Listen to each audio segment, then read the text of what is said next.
Hi guys, this is my Amy Winehouse tutorial, and while editing the video the sound got really funky and messed up, so my voice is gonna, be talking over the whole entire thing. Okay, so you're going to need an liquid eyeliner, a gel eyeliner. The first one is a liquid eyeliner pen.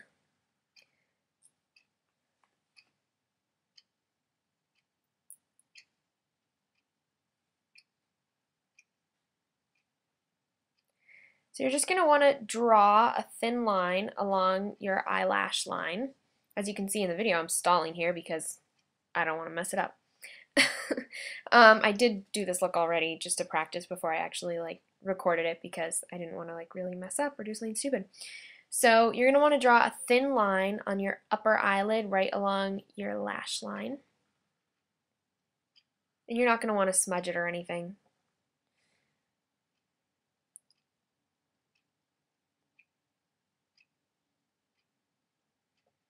Okay, so once you're done with that, you are going to want to draw a larger line. You're going to kind of see it makes a hollow shape, kind of like a hollow, weird looking oval or something. And as you can see, I'm kind of connecting them. I'm not drawing one big line, I'm just kind of connecting it. And you're going to be filling that in later with gel eyeliner, and now you're going to want to draw the really big wing that Amy Winehouse was known for. As you can see, I messed that up a little bit. That's exciting. Now I'm trying to fix it. It won't fix very well.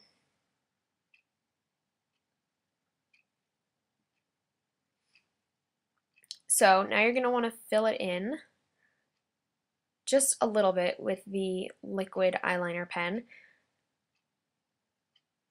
And now it's time for the gel liner. And it's really good if you have kind of a smudgy brush, like my Tarte Emphasize in black came with this brush, which is really good for kind of smudging around. And it also has another end which is more precise, but this end I'm going to be using to fill in the big kind of empty space right there.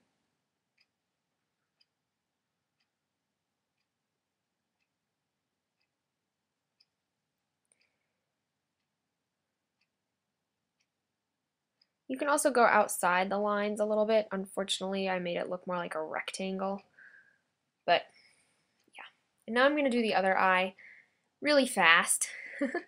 I sped this part up a little so you wouldn't have to sit through it as much. And it is really hard to do them exactly the same, but yeah, it's, making your eyes look the same is a little bit difficult.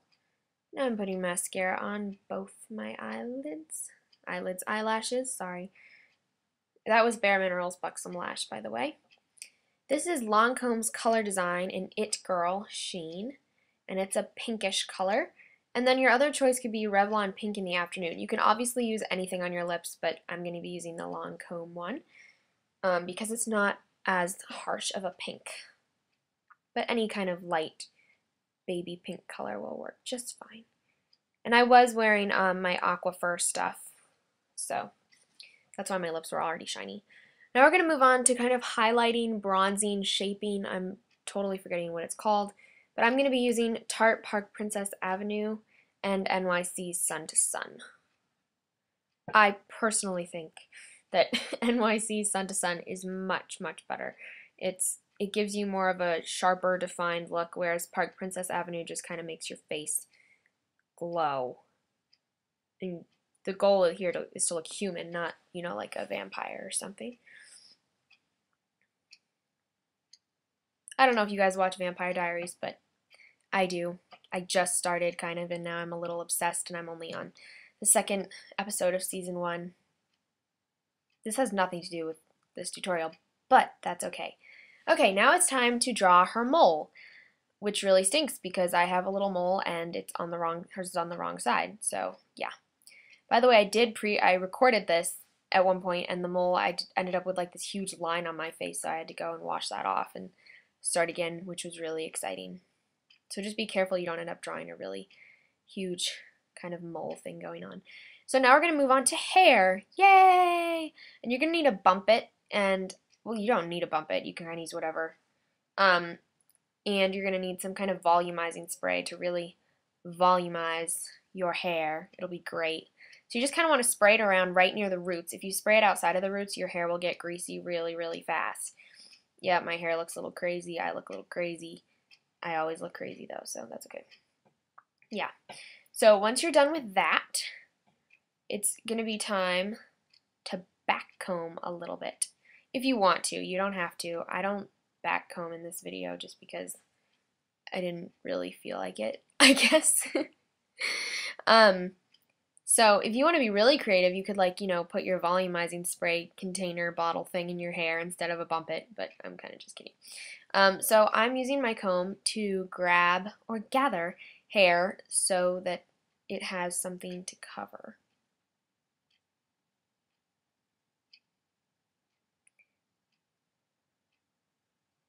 And my hair is actually not cut in any way to actually have this done. Like, I have all kinds of different random layers all over the place because I went in and got my hair cut. My hair was all one length, and it was looking really bad and making my face look really bad. So now you're going to want to shove your bump it up on your head, and that's going to equal your back combing. If you don't want to do much damage to your hair, it should just kind of stay there. As you can see, it's just staying there. The next part I had a really hard time with, and I was going to edit it out, but I kind of decided not to because I thought you might want to see that it was really hard for me to kind of figure out how to lay my hair over the bump it. And that volumizing stuff really works. I don't know if you can tell, but my hair is really puffy, like all over the place. It's really weird.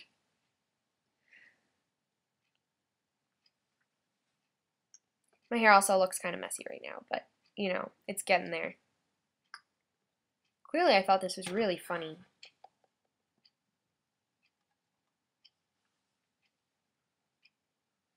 And you're going to kind of want to pile more hair on top of it, which might not work right now, but I will end up with more hair on top of the bump it.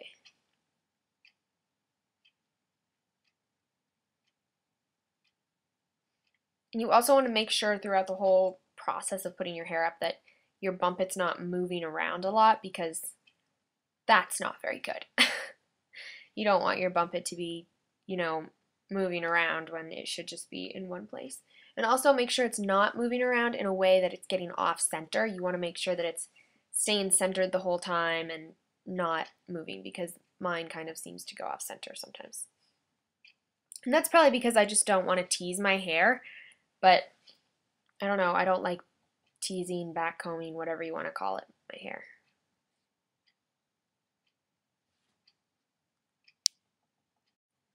Okay, so now as you can kind of see, this is what your hair should sort of look like. And what you're going to want to do now that I'm doing, but you can't see it at all, which kind of stinks, is you're going to want to twist the hair that's over the bump it, because you don't want it just to be hanging there. And then you just want to kind of flip it over and tuck it under itself so that it's underneath your bump it, so you're not going to see a bunch of, you know, lots of little ends of hair. You want it to all be kind of nicely enclosed in itself. Okay, so I have my little basket of bobby pins, which I seem to collect after shows that I'm in because, I don't know, I just do. Ugh, it's snowing outside. I don't like the snow. Okay, so now you're going to want to, yeah, don't open bobby pins like that. It's a bad idea.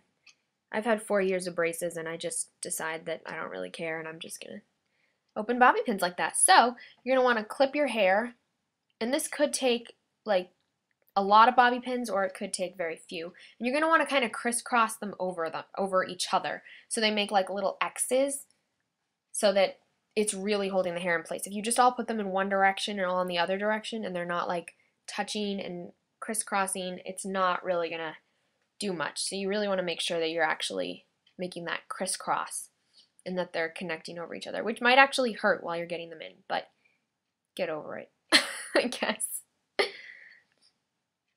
Okay, so my hair is pretty much done. You do want to make sure it's secure. Like, you might want to try to move it around really gently. And if it does not move around, then that's really good. if it does move around, you might want to secure some bobby pins. And you can actually grab bobby pins and actually try to put them in through the bump it, and it will stay in place then, I guarantee. And it might hurt your head for a couple minutes, but yeah. So this is pretty much the final look. I am going to be doing something else here. I'm just going to be filling in my eyebrows a little bit with leftover eyeliner from my eyeliner brush. You can also, if you're super cool, you can fill in your eyebrows with an eyebrow pencil, but I don't have one of those, so I'm just kind of dealing with what I have. Yeah, it's exciting, isn't it? And her eyebrows actually matched the same exact, they were the same color as her eyeliner. They're like black. So you can make sure that your eyebrows are black too if you want to.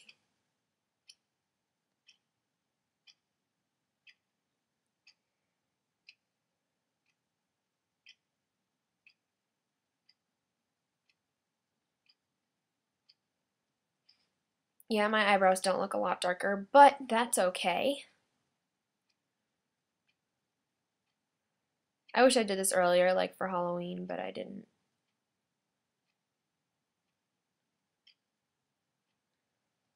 And I don't know what that face was, but anyway, I am done, and I hope you like it. And I'm sorry that this was so long, but I edited a lot out. It was originally 20 minutes, so cutting it down to 11:41 is pretty good.